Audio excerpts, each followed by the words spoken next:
The Quran talks about the fourth pillar of Islam, Saum, that every adult Muslim who has the health and is not traveling, it's compulsory that he fasts in the month of Ramadan. He abstains from drinking or eating food and sex from dawn till sunset in the complete month of Ramadan.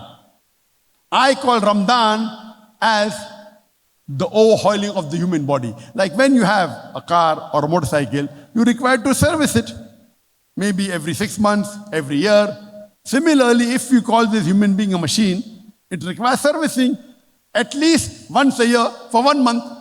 If you can abstain from smoking from dawn to sunset, you can very well abstain from smoking from the cradle to the grave.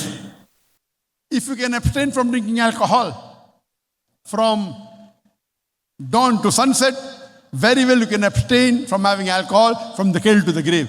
Ramadan is a month which encourages you to come closer to Allah subhanahu wa ta'ala. It encourages you to do good deeds and it encourages you to stop the evil deed.